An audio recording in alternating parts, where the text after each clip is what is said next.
Kaya ko po pinangarap na maging magaling na chef dahil po sa inyo, Nanay Luz. Nagkita na kayo nung bata pa si Ate Eliz? Oo, Princess. Salamat po ulit, Nanay Luz, ha? Kayo po sumagip ng buhay ko dahil po sa tulong niyo. Dininig na ni Papa Jesus ang dasal ko na sana maging okay na po ang lahat. Mukhang seryoso ka na kay Karen, ah. Ayaw niyo ba siya para sa akin? Bigat ng karibal mo, eh. Si Joaquinto. Siyempre, pamangkin siya ng presidente. Gagaling ako lang sa panunuyo kay Karen. You have to fix your marriage, Rafael. I don't want any excuses, Rafael. Huwag mong i-give up ang isang bagay na hindi mo kayang mawala sa'yo. Joaquin, I know it's unfair na nadadamay ka sa amin ng daddy mo. Pero huwag kang magalit or magrebelde. I know, Mom. Kung gusto mo, magbakasyon muna tayo. Ayoko umalis. I want to stay. May hilingin po sana ako sa inyo. Ano bang hihilingin mo? Simbang gabi po, yung madaling araw. Tradisyon po kasi namin ni Lolo yun eh. O sige, gagawa natin ng paraan. Thank you po! Ay. Alam mo, Princess, happy ako na maayos na kami ni Ate Luz. Ako din po, masaya ko kasi magkakasama na po tayo dito. Sana nga po, laging masaya, no? Oo naman. Ako rin, masaya. Dahil may nabago ako isang buhay. At dahil dyan, may regalo ako sa'yo. Ano po yun, Ate Luz? Ituturo ko sa'yo kung paano iluto yung aking laing. Wow! Talaga po? Oo naman! Wala sa Amerika nito, ha? At original recipe ko to. Just excited na ako.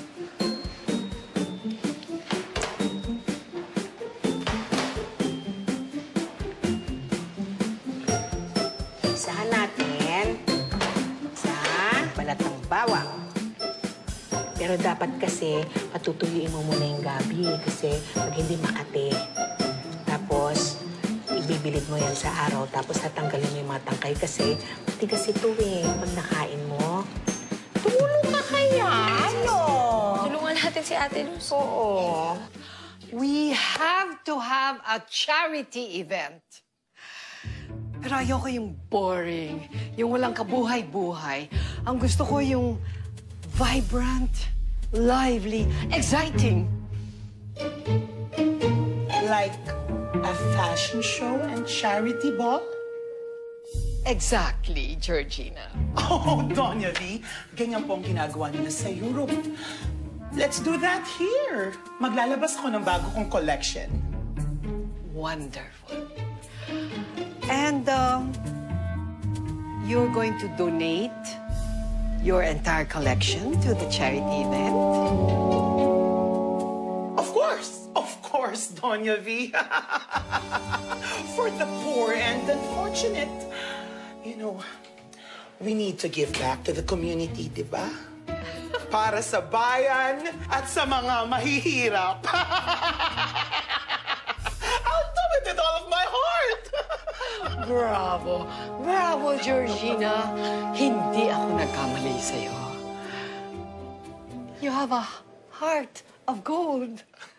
And you shine bright like a diamond, Doña V. Walang tatalo sa inyo. Thank you. Thank you. Buti na lang, Tol, tumawag ka. Sakto, magse-celebrate kami ngayon. Eh, wala rin naman akong gagawin, eh. Kaya free ako today. Tama yan. Kung wala ka naman date, lumabas ka muna. Yung, huwag mo munang isipin yung chick mo. Chill lang muna tayo. Yan, oh. Chill. Chill. Cheers. Cheers na nga. Cheers. Cheers. Cheers. Yan. Diba? Yan sabi ko sa'yo eh. All for you. All for you. All for you. All for you. All for you. Only you.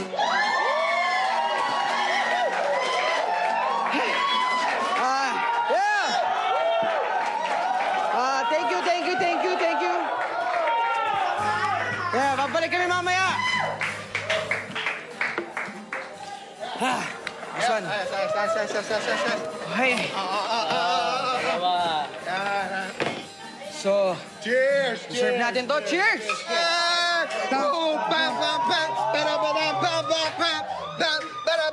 Uy, dahan-dahan lang. Konti-konti. Dito tayo. Yan. Concert, kumare. Concert. Yeah. 1, 2, 3, go! Sandali na, sino inumin natin? Kanta na lang tayo! Palit-palit tayo. Palit-palit tayo. Love ko to. 1, 2, 3, go!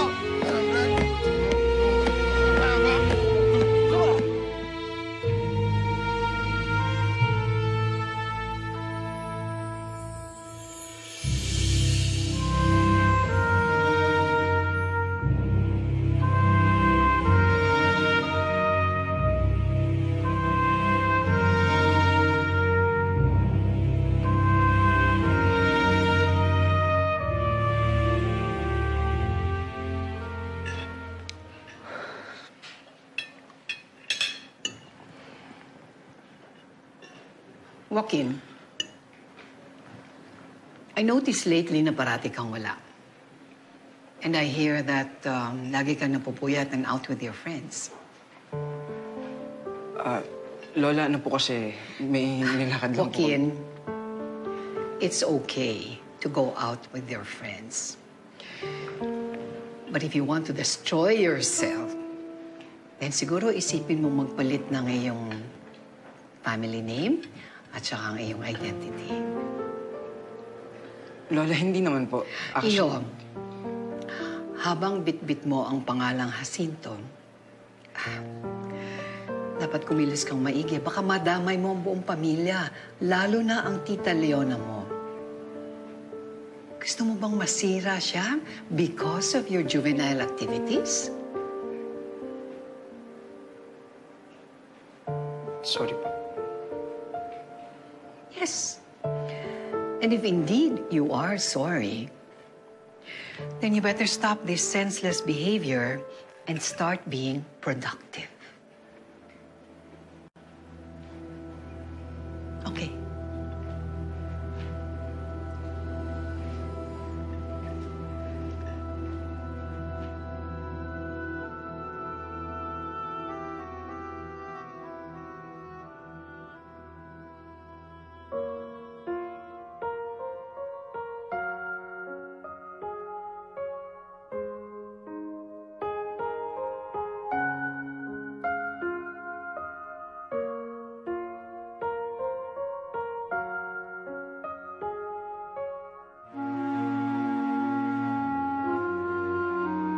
Elise, we need you back here. Our team needs you here. We're finally going to open our own restaurant in the heart of New York. This is our dream, remember?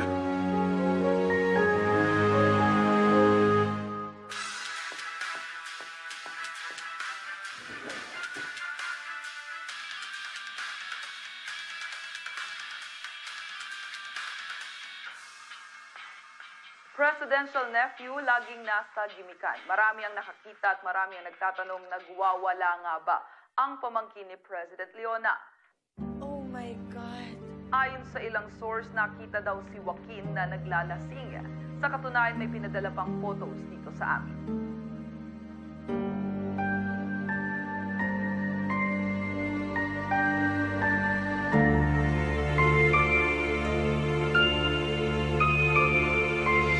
Iwan ka pa talaga ng ebidensya.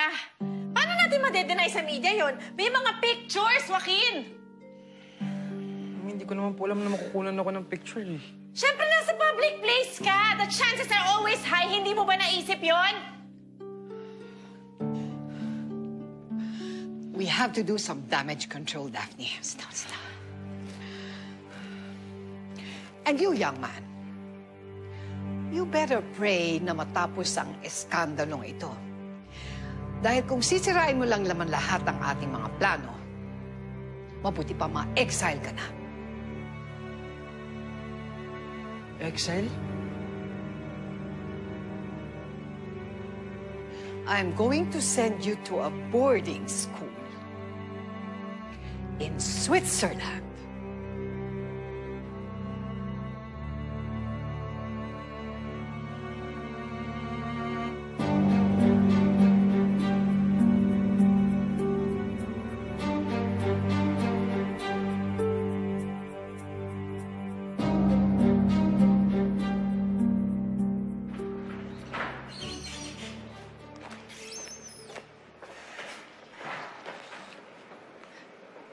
Madam, huwag po kayo mabibigla sa mababasa niyo.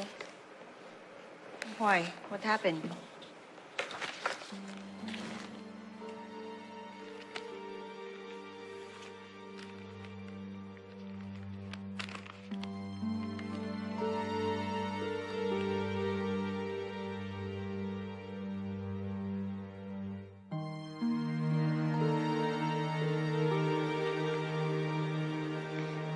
Madam, ito pa po.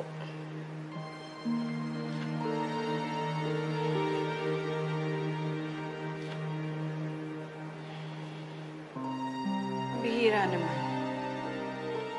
Kalat na rin sa social media yung pictures ni Joaquin. Madam, ginagawa na po ng paraan ng Media Affairs Office. Another damage control.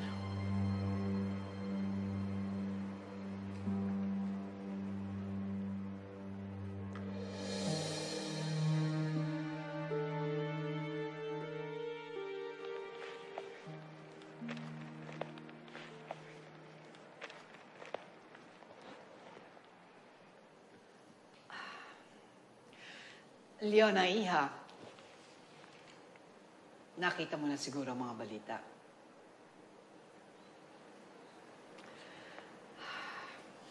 The silly things Joaquin does.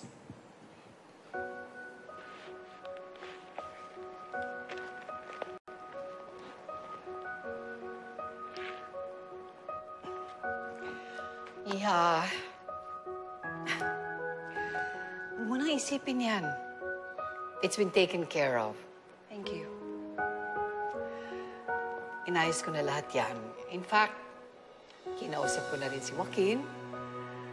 Nag-sorry na siya at hindi na daw mauulit.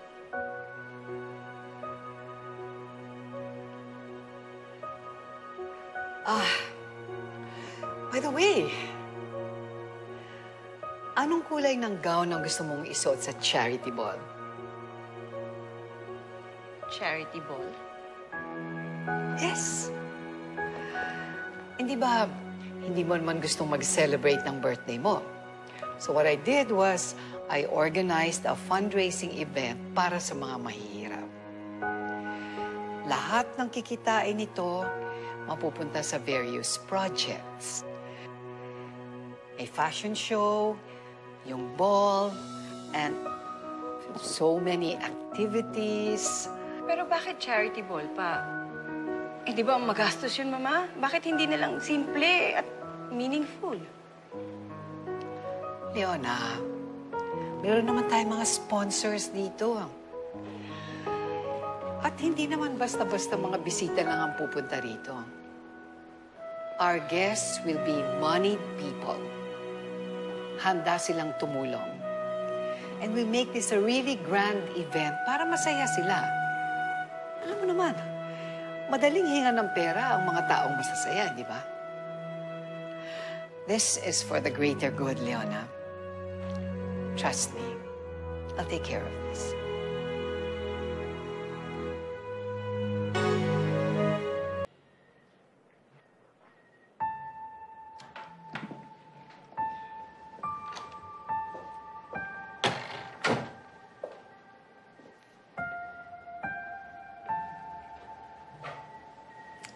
What is it?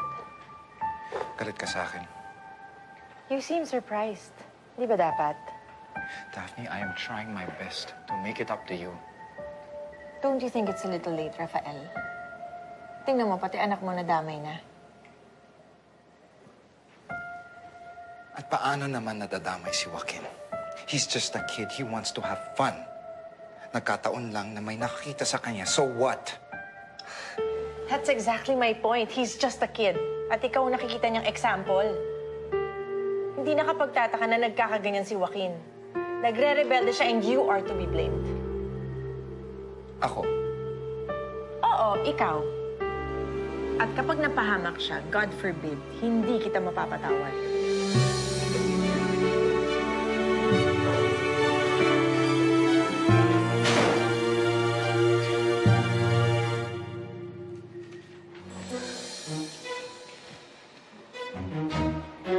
Wow naman, Princess. Handa-handa ka na.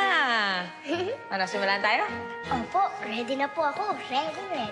Special ang gagawin nating cupcakes ngayon. Christmas design. Wow, talaga po? Tamang-tama po. Binisita po kay Ate Karen eh. I-share ko po yung gagawin natin ngayon. Ako sigurado kung magugustuhan nila to. Thank you po, Ate Elise. Sana po, lagi lang masaya, no?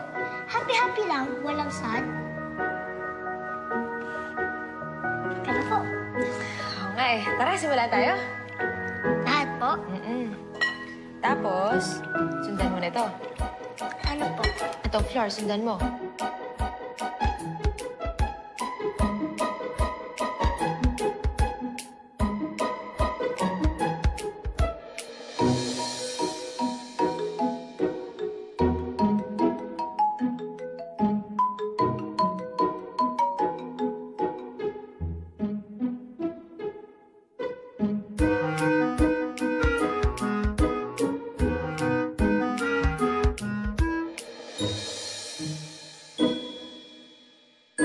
O basta yung hindi masyadong makulay. Yes. Thank you. Madam, nandito na po yung ka-meeting niya. Okay.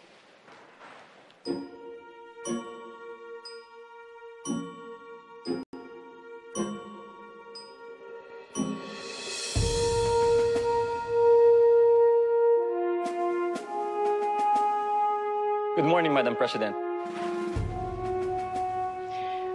Colonel Oliver Gonzaga. I'm glad you made it. Portia, thank you.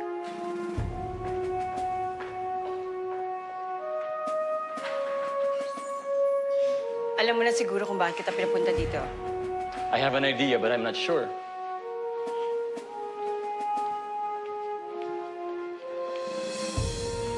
Have a seat. Thank you.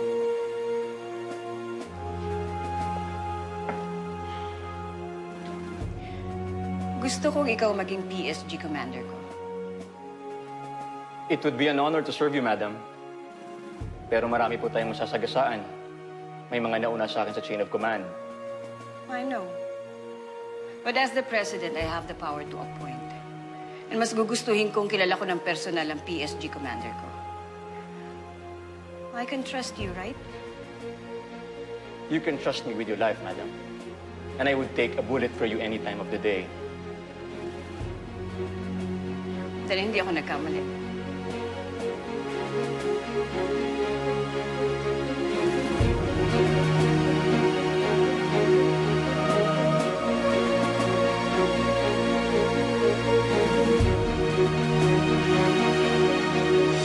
May problema ka ba? Parang ang tamlay mo. Pinababalik na po kasi ako sa New York. Iiwan niyo na po kami dito. Dito na ako! Boss Joey, si Tigo, pamangkin ko. Hello, Princess. Hello, Karen. Ate Karen, close na po ba kayo? Ha? Anak, alika na. Kain na. Gusto po ako. Masama ang pagsisinungaling. Sana naman huwag na magtampo si Princess. Mas lalo ako naapektuhan. Kaya pala hindi nag-dinner kasi hindi ako naniniwalang busog si Princess. Okay na daw po ang lunch meeting niyo next week. With whom? Yung sabi niyo pong VIP? OMG! Si Mrs. JFK Vanderbilt. Sana huwag ka na magtampo kay Elise. Ganun kasi talaga kapag may pangarap ang isang tao. Paano po yung mga pamilya nila? Kakaibigan? May iwan na lang po. Pwede pa naman tayo magkita, magsulatan. Huwag ka magsahod.